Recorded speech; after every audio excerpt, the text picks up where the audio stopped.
السلام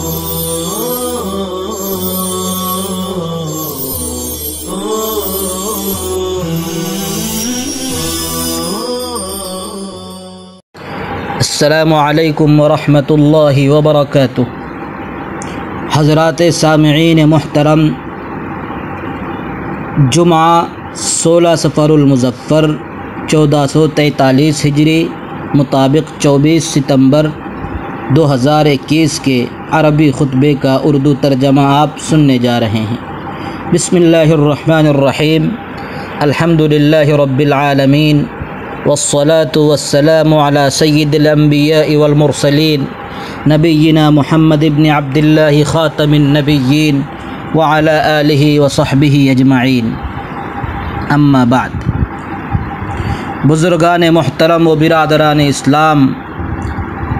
دین اسلام میں صحیح اسلامی عقیدے کی ایک غیر معمولی اہمیت اور بے پناہ حاجت و ضرورت ہے، بلکہ یوں کہہ لیجیے کہ یہی تخلیق انس و جن کا اولین مقصد ہے۔ اللہ تعالیٰ کا ارشاد ہے، وَمَا أَرْسَلْنَا مِن قَبْلِكَ مِن رَّسُولٍ إِلَّا نُوحِي إِلَيْهِ أَنَّهُ لَا إِلَٰهَ إِلَّا أَنَا فَاعْبُدُونِ، یعنی اور ہم نے تم سے پہلے ایسا کوئی رسول نہیں بھیجا جس کی طرف یہ وحی نہ کی ہو کہ میرے سوا اور کوئی معبود نہیں، سو میری ہی عبادت کرو۔ علماء نے بنیادی طور پر عقیدے کی دو قسمیں بیان کی ہے۔ پہلی قسم وہ صحیح عقائد جو حضرات انبیاء کرام علیہم الصلاۃ والسلام من جانب اللہ لے کر آئے۔ دوسری قسم عقائد فاسدہ جو انسانی غلط سوچ و افکار سے وجود میں آئے ہیں۔ عقیدے کا فساد و بگاڑ کبھی تبدیل و تحریف کی راہ سے آتا ہے، جیسے یہودیت اور نصرانیت کے عقیدے میں ہیں۔ نبی کریم صلی اللہ تعالیٰ علیہ وسلم کا ارشاد ہے کہ جو بھی یہودی یا نصرانی شخص میرے بارے میں سن کر مجھ پر ایمان نہ لائے، اللہ تعالیٰ اس پر جنت کو حرام کر دیں گے۔ عربی زبان میں عقیدے کے اصل معنی ہے کسی چیز کو مضبوطی سے باندھنا۔ اصطلاح میں عقیدہ کہا جاتا ہے ایسے اصول اور بنیادی باتوں کو ماننا جن کے ماننے کا اللہ تعالیٰ نے حکم دیا ہے اور جن بنیادی چیزوں کی طرف نبی کریم صلی اللہ تعالیٰ علیہ وسلم نے رہنمائی فرمائی ہے۔ چنانچہ آپ صلی اللہ علیہ وسلم نے فرمایا کہ ایمان یہ ہے کہ تم اللہ پر، اللہ کے فرشتوں پر، اس کے رسولوں پر، یوم آخرت پر اور بھلی بری تقدیر کے من جانب اللہ ہونے پر ایمان لاؤ۔ اسلام دو چیزوں کے مجموعے کا نام ہے، ایک عقیدہ اور دوسری چیز ہے شریعت۔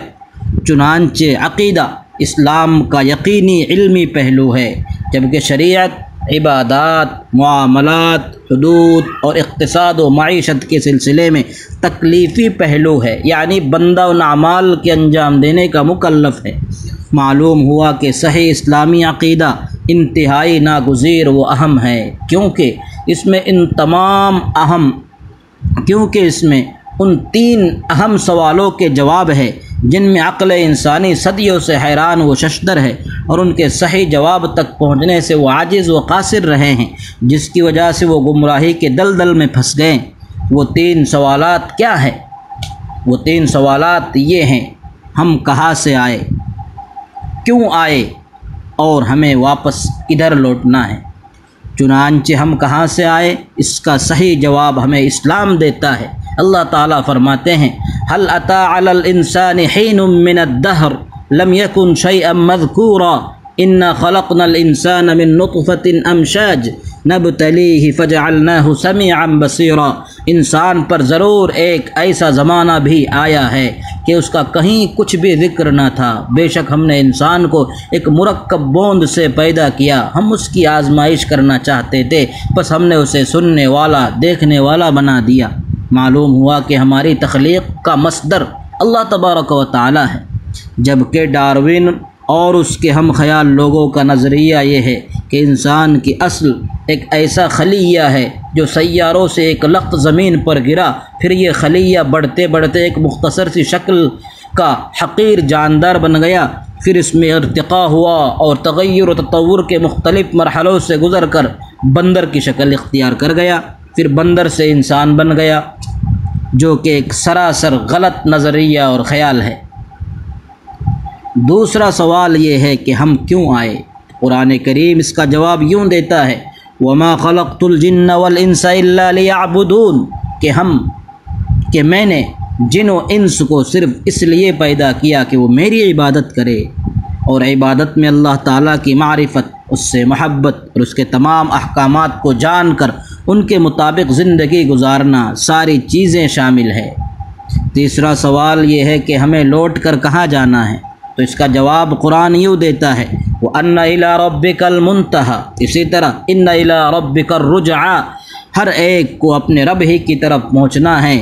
بزرگان محترم، صحیح اسلامی عقیدے کے وہ عمدہ اثرات جو بندوں پر اور ان کی زندگی کے مختلف میدانوں اور گوشوں پر پڑتے ہیں، ان میں سے کچھ مندرجہ ذیل ہے۔ نمبر 1، عقیدہ صحیحہ رکھنے والا انسان رزق کی فکر اور اس کے خوف سے آزاد ہو جاتا ہے، کیونکہ صحیح عقیدے کا حامل شخص یہ جانتا ہے کہ اس کے رزق جب وہ اپنی ماں کے پیٹ میں تھا اس وقت سے مقرر اور طے کر دی گئی ہے، جیسا کہ نبی کریم صلی اللہ علیہ وسلم نے فرمایا کہ بے شک تم میں سے ہر ایک آدمی کا نطفہ اس کی ماں کے پیٹ میں 40 دن جمع رہتا ہے، پھر 40 دن میں لہو کی پھٹکی ہو جاتا ہے، پھر 40 دن میں گوشت کی بوٹی بن جاتا ہے، پھر اللہ تعالیٰ اس کی طرف فرشتوں کو بھیجتا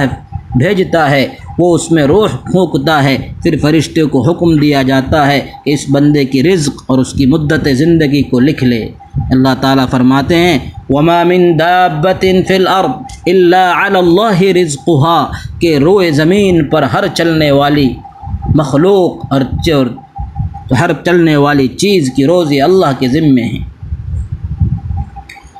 نمبر 2، صحیح اور درست عقیدے کا ایک فائدہ یہ ہے کہ اس کی بدولت انسان سے زندگی کا خوف ختم ہو جاتا ہے، کیونکہ اس کا مضبوط عقیدہ ہے کہ موت کے لیے ایک وقت مقرر ہے، لہذا موت وقت مقرر پر ہی آئے گی، اس سے نہ ایک گھڑی آگے ہوگی اور نہ پیچھے۔ اس عقیدے کے حامل شخص کے سامنے اللہ تعالیٰ کا یہ فرمان ہوتا ہے کہ وَلَن يُؤَخِّرَ اللَّهُ نَفْسًا إِذَا جَاءَ أَجَلُهَا، یعنی وقت مقرر آنے کے بعد اللہ تعالیٰ کسی کو ہرگز مہلت نہیں دیں گے۔ نمبر 3، عقائد صحیحہ کا ایک فائدہ یہ ہے کہ انسان کے لیے مصائب اور آزمائشوں میں صبر کرنا آسان ہو جاتا ہے، کیونکہ بندہ مومن یہ جانتا ہے کہ اچھے برے حالات اور خوشی و غمی سب من جانب اللہ ہیں، بلکہ اچھے حالات اور خوشی کے موقع پر وہ رب کا شکر بجا لاتا ہے، اور برے حالات اور آزمائش کے وقت میں دامن صبر کو تھام لیتا ہے، اور دونوں ہی حالات میں اس کے لیے سراپا خیر ہے۔ حاصل کلام یہ ہے کہ عقیدہ صحیحہ ہی وہ اساس، وہ بنیاد ہے جس پر دین کا دار و مدار ہے، اور عبادات کی صحت و قبولیت کے لیے شرط اولین ہے۔ اللہ تعالیٰ کا فرمان ہے فَمَنْ كَانَ يَرْجُو لِقَاءَ رَبِّهِ فَلْيَعْمَلْ عَمَلًا صَالِحًا وَلَا يُشْرِكْ بِعِبَادَةِ رَبِّهِ أَحَدًا،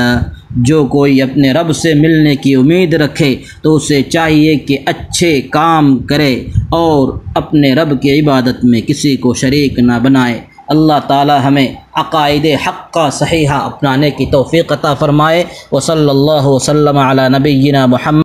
آلہ وصحبہ اجمعین۔